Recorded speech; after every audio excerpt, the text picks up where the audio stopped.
यह रेसिपी न केवल स्वादिष्ट है बल्कि आपके घर पर आसानी से बनाई जा सकती है। आप इसे ब्रेकफास्ट में भी बना सकते हैं और आप इसे बच्चों के लंच बॉक्स में भी दे सकते हैं, क्योंकि इसमें ढेर सारी हमने सब्जियां डाली हुई हैं जिससे बच्चे बहुत दूर भागते हैं। लेकिन अब ये उनकी फेवरेट होने वाली है, क्योंकि ये बना ही इस तरह से है और देखने में खूबसूरत है और स्वाद में बहुत बेहतरीन है। तो इसलिए बच्चे तो भागने से रहें और बड़े ही प्रेम से खाने वाले हैं।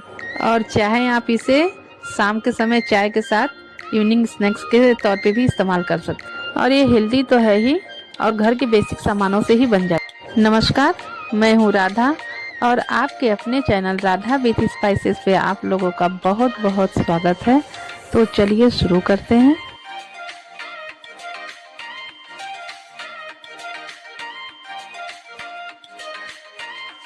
सबसे पहले हम देख लेते हैं कि हमें क्या क्या सब्जियां चाहिए यहाँ पर। तो हमने यहाँ पे अदरक ग्रेट किया हुआ लिया है और लहसुन लिया है हमने 5 से 6 कली। और यहाँ पे हमने बीन्स थोड़ा सा ले लिया है जिसे मैंने इस तरह से बारीक चॉप कर लिया है। और यहाँ पे हमने टमाटर लिया है एक बड़े साइज़ का जिसे बारीक काट लिया है। एक शिमला मिर्ची ली है हमने जिसे बारीक काट लिया है। यहाँ पे हमने 100 ग्राम पनीर लिया है। तो यहाँ पे मैंने 4 से 5 हरी मिर्चें काट ली हैं बारीक इस तरह से। यहाँ पे मैंने हरा धनिया लिया हुआ है जिसे बारीक चॉप कर लिया है। और एक बड़े साइज का गाजर हमने जिसे ग्रेट करके ले लिया है। और यहाँ पे हमारे करीब 100 ग्राम की जितना ही पत्ता गोभी है जिसे मैंने बारीक चॉप कर लिया है। और एक बड़े साइज का प्याज हमने यहाँ पे चॉप कर लिया है। तो अब हम यहाँ पे गैस जला लेते हैं। उस पर रखेंगे हम एक बर्तन जिसमें हम 4 से 5 टेबल स्पून तेल डालेंगे और एक प्याज जो हमने लिया था बारीक काट के अब उसे डालेंगे। तो यहाँ पर प्याज को हम करीबन 10 से 15 सेकंड भूनेंगे और फ्लेम हमारा हाई रहेगा। तो यहाँ पे हमारे प्याज भून चुके हैं, 10 से 15 सेकंड हमारे हो चुके हैं। तो हम यहीं पे शिमला मिर्च डाल देंगे, हरी मिर्च डाल देंगे, बीन्स जो कटे हुए थे वो डाल देंगे, अदरक और लहसुन का जो हमने ग्रेट करके लिया था उसे भी हम यहीं पे डाल देंगे। और डाल के इन्हें अच्छी तरह से मिक्स करके कुछ सेकंड तक हम इन्हें यहाँ भूनेंगे।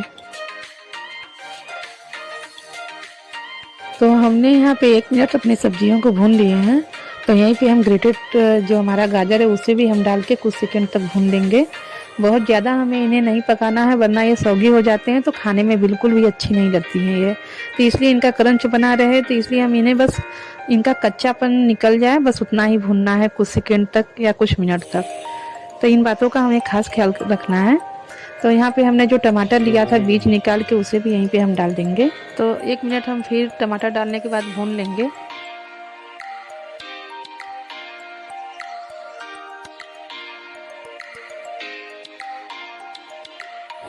तो यहाँ पे हमारे 1 मिनट हो चुके हैं। तो टमाटर भी हो चुके हैं। तो मैंने यहाँ पे पनीर डाल दिया है। तो पनीर पूरी तरह से ऑप्शनल है, आप चाहें तो डालें और चाहें तो ना डालें। मेरे पास था तो मैंने डाल दिया है। तो हम पनीर डाल के भी यहाँ पर करीब आधा मिनट तक भूनेंगे। तो अब हमारा पनीर जो है हो चुका है। तो अब यहीं पे हम पत्ता गोभी डालेंगे जो करीब हमने 100 ग्राम लिया है जिसे मैंने इस तरह से बारीक चॉप कर लिया है। और यहीं पे हम स्वाद के अनुसार नमक डाल देंगे और इसके बाद हम इसे मिक्स करके कुछ देर और भूनेंगे। तो यहाँ पे 2 मिनट हो चुके हैं। तो यहीं पे हम 1 टीस्पून कश्मीरी लाल मिर्ची और काली मिर्च का पाउडर 1 टीस्पून डाल के हम थोड़ा सा हरा प्याज डालेंगे मुट्ठी भर और मुट्ठी भर हरा धनिया डाल देंगे। डाल के हम इन्हें भी यहाँ पे मिक्स कर लेंगे। तो देख सकते हैं कि कितना खूबसूरत लग रहा है हमारा ये मिक्स वेज, बिल्कुल जो हमने सब्जियां बनाई हैं। तो अब ये तैयार हो चुकी हैं। हम अपना स्लरी बना लेते हैं यहाँ पर। तो मैंने यहाँ पे 4 टेबल स्पून मैदा लिया है और 1 टेबल स्पून मैंने यहाँ पे काली मिर्च ली है और स्वाद के अनुसार मैंने नमक लिया है। और मैंने यहाँ पे थोड़ा सा पानी डाल के पहले हम मिलाएंगे इसे, बहुत ज़्यादा पानी नहीं डालेंगे क्योंकि ये पतला हो जाएगा। तो यहाँ पे हमें थिक ही बनाना है।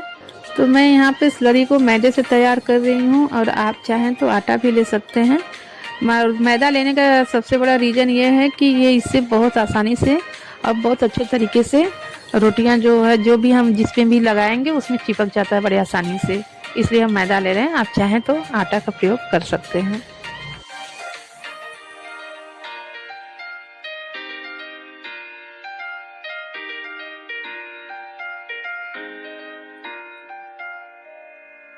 तो आप देख सकते हैं कि यहाँ पे हमारी स्लरी बन के तैयार हो चुकी है। इसकी जो थिकनेस है बिल्कुल परफेक्ट है, बिल्कुल इसी तरह से हमको रखना है। तो अब हम यहाँ पे अपनी रोटियों को लेंगे और इसमें जो हमने वेजिस अभी बनाया था तब उसको इसमें बीच में हम भरेंगे इसको। तो यहाँ पे मैंने जो है ताज़ी रोटियाँ ली हैं और ये आप चाहें तो बची हुई रोटियों से बना सकते हैं। ये दोनों से अच्छी लगती हैं। अगर रोटियां आपकी बच जाएं तो इस तरह से बनाएं, स्वादिष्ट लगती हैं बहुत खाने में। और ना भी हो तो आप इसे ताज़ा रोटी से बना के इसका इवनिंग में या तो फिर ब्रेकफास्ट, लंच में बड़े आराम से बच्चों को दे सकते हैं। तो यहाँ पे हमारी ये रोटी बनकर तैयार हो चुकी है। आप देख सकते हैं कि मैंने किस तरह से इसे फोल्ड किया है। तो आप देख सकते हैं कि मैंने अपनी रोटी को किस तरह से रोल कर लिया है और ये बिल्कुल अच्छे से आपस में चिपक गए हैं ताकि ये तेल में खुले ना, इसलिए इन्हें चिपकाना बहुत अच्छे से बहुत ज़रूरी होता है। तो यहाँ पे मैं अपनी दूसरी रोटी ले लेती हूँ, इसमें भी भर के मैं आपको एक दिखा देती हूँ कि किस तरह से हमें फ़ोल्ड करना है। ये बहुत अच्छे से आसानी से फ़ोल्ड हो जाते हैं। बस केवल हमें ध्यान इस बात का रखना है कि किसी भी तरह से खुले ना। और इसमें जो हमारी स्लरी है थिक वाली, उसको बहुत अच्छे से लगाना है कि तेल में जाके ये खुले ना, लेकिन ये अच्छे से चिपक बहुत जल्दी जाती हैं। तो यहाँ पे मेरी दूसरी रोटी भी तैयार हो चुकी है। तो इसी तरह से मैं बाकी रोटी जितनी है उन्हें भी मैं तैयार कर लूँगी।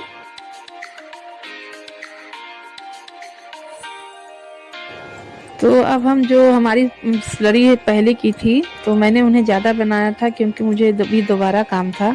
तो अब मैं इन्हें अब पतला करूँगी क्योंकि अब इन्हें पतला करना बहुत ज़रूरी है, पतले का ही काम है। इसलिए मैं इसमें थोड़ा सा पानी डाल के मिक्स करके इस तरह से रनिंग बना लूँगी। तो अब मैं यहाँ पे रोटी रोल को स्लरी में अच्छे से डिप कर लूँगी और डिप करने के बाद कॉर्नफ्लेक्स में अच्छे से कवर कर लूँगी। तो मैंने यहाँ पे कॉर्नफ्लेक्स लिया है, आप चाहें तो ब्रेड क्रम्स या तो सेवइयाँ या तो फिर सूजी का भी इस्तेमाल कर सकते हैं। तो मैंने यहाँ पे रोटी रोल को अच्छे से कवर कर लिया है। तो सेम प्रोसेस से मैंने बाकी रोटी रोल को भी कॉर्नफ्लेक्स से कवर कर लिया है और 10 मिनट के लिए हम इन्हें रेस्ट देंगे। तो मैंने यहाँ पे 10 मिनट रेस्ट नहीं दिया है क्योंकि मेरे पास थोड़ा आज टाइम कम था, लेकिन आप रेस्ट जरूर दीजिएगा 10 मिनट का, इससे तेल हमारा ख़राब नहीं होगा। तो आप देख सकते हैं कि हमारे रोटी रोल पे कितना प्यारा कलर आया है। तो उसी तरह से हम बाकी अपने रोटी रोल्स को गोल्डन ब्राउन होने तक तल लेंगे। तो ये दिखने में जितने सुंदर हैं, खाने में उससे भी कहीं अधिक सुंदर और स्वादिष्ट हैं। तो आप इन्हें ज़रूर एक बार ट्राई करिएगा क्योंकि ये हेल्दी तो है ही और साथ में खाने में भी बहुत लाजवाब है। तो यहाँ पे हमारे बहुत ही सुंदर, लाजवाब और टेस्टी सी रेसिपी जो है बन के तैयार हो चुकी है, जो देखने में ही नहीं बल्कि खाने में बहुत ही स्वादिष्ट है। तो आप भी इसे एक बार ज़रूर ट्राई करिए। तो मैं इसे शेजवान चटनी के साथ सर्व कर रही हूँ। आप इसे किसी भी सॉस के साथ एंजॉय कर सकते हैं। तो बनाइए, खाइए और एंजॉय करिए। मैं इन्हें आपको एक पीस काट के भी दिखा दे रही हूँ। आप इस तरह से पीसेस में कट करके सर्व कर सकते हैं। तो आप देख सकते हैं कि देखने में कितना खूबसूरत, टेस्टी लग रहा है। तो इसी तरह से आप भी बनाइए, खाइए, एंजॉय करिए और अंत तक मेरे वीडियो में बने रहने के लिए आप लोगों का बहुत बहुत धन्यवाद। अगर आप लोग मेरे चैनल पे नए हैं तो कृपया प्लीज़ प्लीज़ प्लीज़ मेरे चैनल को सब्सक्राइब करना बिल्कुल ना भूलें। तो अपने प्यारे प्यारे कमेंट करना बिल्कुल भी ना भूलें क्योंकि मुझे आपके कमेंट से बहुत ही ज़्यादा मोटिवेशन मिलता है। और अगर आपको मेरी रेसिपी पसंद आई हो तो इसे लाइक करना बिल्कुल ना भूलें। मैं आप लोगों के लिए इसी तरह से अच्छी अच्छी रेसिपी लेके आती रहूँ, इसके लिए आप बेल आइकन को प्रेस करना बिल्कुल ना भूलें। तो मिलते हैं नेक्स्ट वीडियो में। Bye bye.